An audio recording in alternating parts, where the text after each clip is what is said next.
Lorry തൊഴിലാളികളുടെ പ്രതിഷേധം കണ്ണൂരിൽ. കർണാടകയിലെ ഷിരൂരിൽ നാഷണൽ ഹൈവേയിലുണ്ടായ അപകടത്തിൽ കാണാതായ അർജുനെ കണ്ടെത്താൻ കർണാടക സർക്കാർ കാണിക്കുന്ന മെല്ലെപ്പോക്ക് നയത്തിനെതിരെ കണ്ണൂർ ജില്ലാ ലോറി ഓണേഴ്സും തൊഴിലാളികളും സംയുക്തമായി കൂട്ടുപുഴയിൽ വെച്ച് വാഹനങ്ങൾ തടഞ്ഞു പ്രതിഷേധിച്ചു.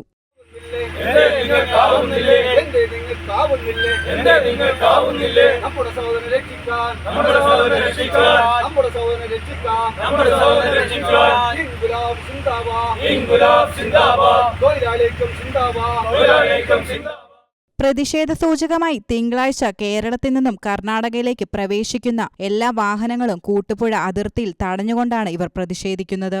കാണാതായ അർജുന്റെ കുടുംബത്തെ നാഷണൽ ഹൈവേ അതോറിറ്റിയും കർണാടക സർക്കാരും ചേർന്ന് സംരക്ഷിക്കണമെന്നാണ് പ്രതിഷേധക്കാരുടെ ആവശ്യം. രക്ഷാപ്രവർത്തനം ഒച്ചയിടയുന്ന വേഗത്തിലാണ് നടക്കുന്നതെന്നും പ്രതിഷേധക്കാർ കുറ്റപ്പെടുത്തി.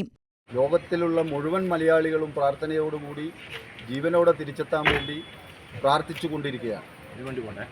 എന്നാൽ നമ്മൾ കർണാടകത്തിൽ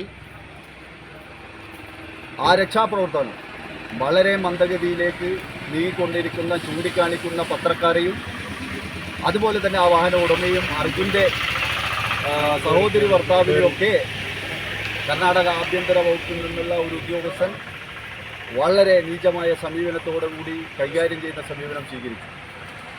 കേരളത്തിലെ രക്ഷാപ്രവർത്തനം എന്ന് പറഞ്ഞാൽ ഇന്ത്യക്ക് മാതൃകയായ സംസ്ഥാനമായി നിൽക്കുന്ന കേരളത്തിലെ രക്ഷാപ്രവർത്തനം പോലും അങ്ങോട്ട് കടത്തിവിടാത്ത സമീപനം സ്വീകരിച്ചു. ഇതിനെതിരെ ഒരു പ്രതിഷേധം എന്നുള്ള നിലയിൽ കേരളത്തിലുള്ള മുഴുവൻ ജില്ലകളിലും ഇത്തരം പ്രതിഷേധങ്ങൾ നടന്നു വരികയാണ്. കർണാടക സർക്കാരിൻ്റെ ഇത്തരം സമീപനത്തിൽ ശക്തമായ പ്രതിഷേധം നടത്തുക എന്നുള്ള ഉദ്ദേശത്തോടുകൂടി ഇന്നൊരു സൂചനാ സമരമാണ് ഇവിടെ ലോറി തൊഴിലാളികളും ലോറി ഉടമകളും ചേർന്ന് നടത്തുന്നത്. ഭീമമായ തുക ടോൾ പിരിക്കുന്ന നാഷണൽ ഹൈവേ അതോറിറ്റി തൊഴിലാളികൾക്ക് യാതൊരു സംരക്ഷണവും നൽകുന്നില്ലെന്നും ഇവർ പറയുന്നു.